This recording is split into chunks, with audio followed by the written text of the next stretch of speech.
The founder of Maxan is expected to give a speech in a few minutes.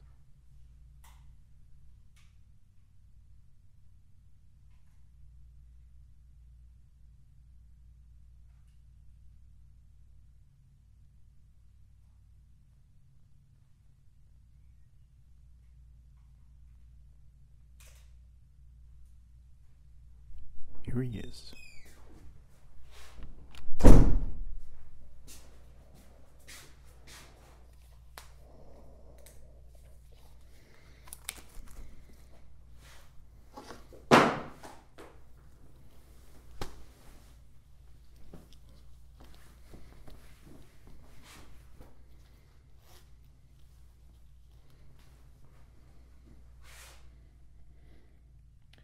Nearly 9 months have passed since the public voted to leave the European to extend the capacity of their Nissan Leaf. It was the biggest democratic exercise in our company. I came to the fore on a promise to deliver on that verdict. In August 2018, I triggered the formation process of Maxan to become a company, and my readers supported it overwhelmingly. 6 months on, we have been unable to agree on a way to implement the battery box. As a result, we will now not extend the capacity of your Nissan Leaf in time for Brexit. This delay is a matter of great personal regret for me. And of this, I am absolutely sure. You, the public, have had enough. You're tired of the infighting. You're tired of the political game and the arcane procedural rows. Tired of MPs talking about nothing else but Brexit, when you have real concerns about our children's schools, our national health service, knife crime. You want this stage of the Brexit process to be over and done with. I agree, I am on your side, but this speech is not about Brexit, and I'm unsure how this paragraph got in here. Please excuse me.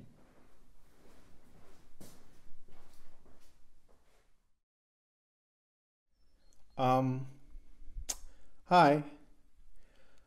I haven't really done this in a while. So yeah, we haven't done a real fun video in a while, and this is because we're in limbo. We're in project limbo, and this is the most annoying part of projects that I undertake, and I seem to have a propensity to get into this limbo land. This is the point at which a product is taking longer than expected. You have a customer, in this case 50 customers, that really want your product and that regularly email you. And by the way, don't stop emailing us. We know you are very anxious to get your extended batteries, and we totally feel you. We also understand that we made promises that we're not really keeping, but this is not because we hate you. This is because we are just not done yet. We weren't quite happy with what we made so far, and things are just moving slower than we expected. So for instance, here we have the 2 battery boxes. We finally have 2 battery boxes to show you. This is kind of a cool moment for us. This is the new battery box. It's the 2011 box. It's got a thing in it to straighten out this edge right now. That's the 2014. You've already seen this battery box. New battery box, with many thanks to one of the first people on our list. We were able to visit him and fit a test battery box into his car in his 2011 Leaf, and figure out exactly what the shape should have been for this. So this is the finished product. You will receive one of these soon. You know who you are. But yeah, the problem is we want to deliver a good product and mostly a safe product. This battery box is just it's an integral part of the safety. We will get into that later. But yeah, if this isn't finished, and if this isn't like actually good and something we feel proud delivering to you, so yeah, things are just taking longer, and this is it's not an excuse. I don't really want to make excuses for this. yeah, this is just the risk of starting up a fairly complex product and doing that with just 2 people. About that. We are currently with 2 people, me and Jacques, on the team. And I mean, we have some outside help here and there. Like Gerrit Bleker, who helped us with a car that we will see very soon.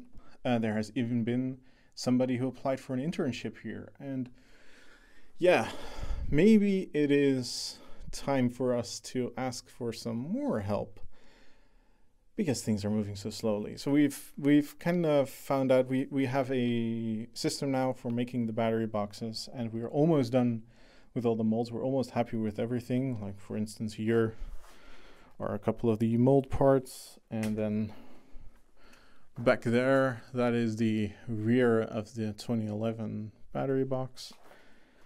And here's the big mill that we do a lot of milling on for the battery box molds. We've done all these things with the 2 of us, and we've been working really hard, and things are just not moving fast enough. And honestly, the amount of cars, like we want to do more than 1 car per week, because if we don't, it will take us a year just to get through the pre-order list of people. And making a battery box is about a day's work, full time for 1 person. And then converting the car itself is also about a day's work. And then we also want to do stuff for the EMV 200 and maybe go on to other cars. And I still have to figure out bug fixes. Well, I'm pretty far with bug fixes on the electronics, but still there's like plenty of work for us to do, just like the engineering work. We kind of need people to help us with production. So if you're interested, by all means, contact us if you're interested in an internship with us. We can teach you how to make glass fiber reinforced products, how to do mold making, or if you are so inclined, if you like programming, I can help you learn to do embedded programming with AVR, XMegas, and ESP32s. If you understand what that is, and if you're interested, drop me a line, info@maxen.com. We cannot yet pay somebody full-time. We cannot take on a salaried employee, but we will be able to do that later this year. So there's some prospect for jobs in the future. Fortunately, for now, we'll have to do with interns, students, that kind of stuff. Anyway, so aside from that, this limbo is really annoying.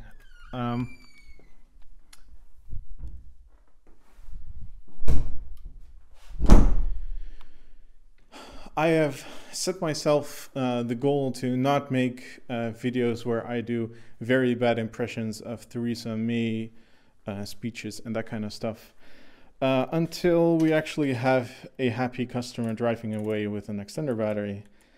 Unfortunately, this means I'm basically making no videos, and I kind of feel, I don't think this is very controversial.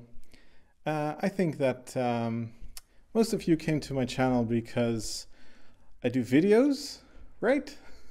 I show technical aspects of stuff and I explain stuff.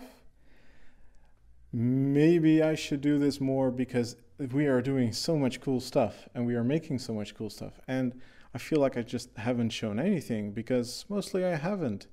I don't think I've shown you the CAN logger or the relay controller or that stuff yet. Those are really cool pieces of electronics. So I'm just gonna make videos about that again.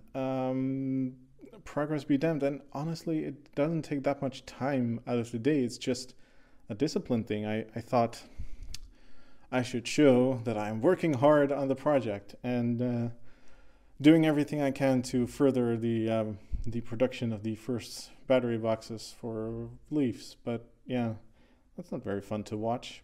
So yeah, change the course.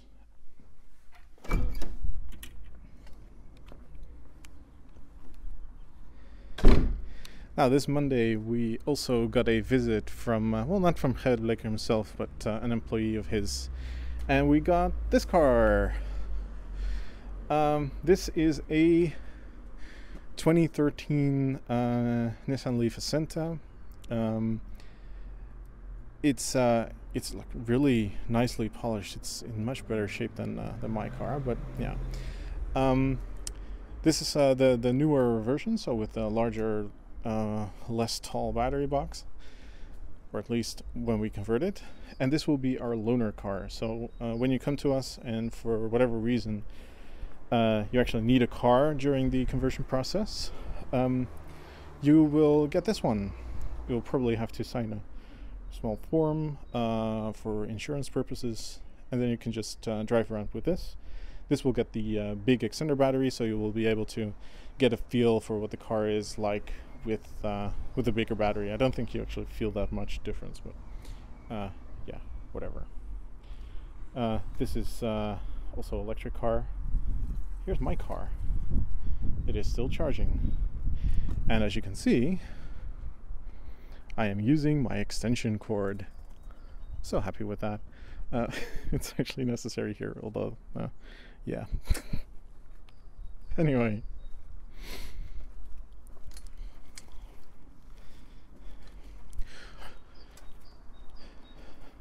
Oh, right.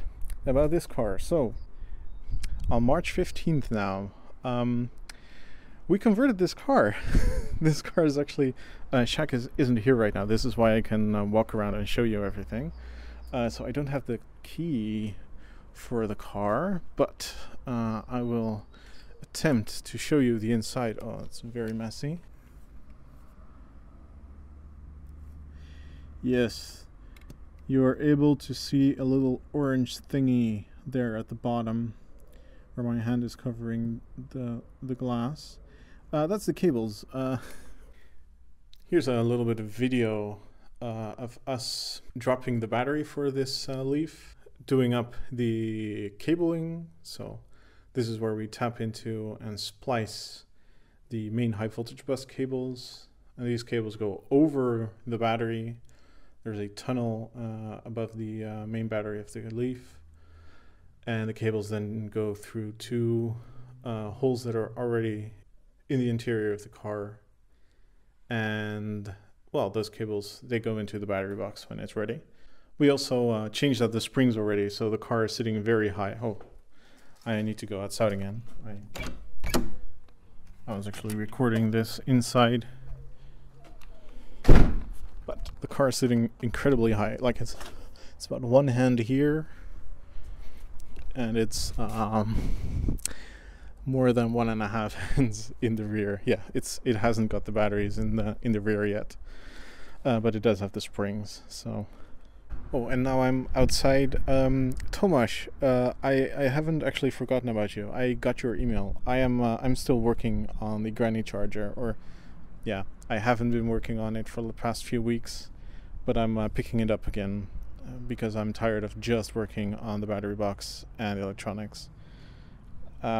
Yeah, this is the granny charger, the upgraded granny charger is still a project, and still something you can buy together with the extender battery as an option. Right, so we are inside again. This here is a building behind Shaq's house, and when they bought this house, they specifically were looking for something with like a big garage or something where he can work on all his projects. He's got a lot of bike stuff. He's got a Villa Mobile, just like me. He's got a nicer one. He's got a Quest. This is a bike. It's a 3-wheeled bike with aerodynamic fairing around it. And yeah, this is where I sometimes sit. Oh, I have to open this door. It's a little office in the building. And the 3D printer, of course, there too. And my old 3D printer. And of course, lots of battery modules. We are fit testing the big battery box, the 2014 battery box. Lots of wire. Right.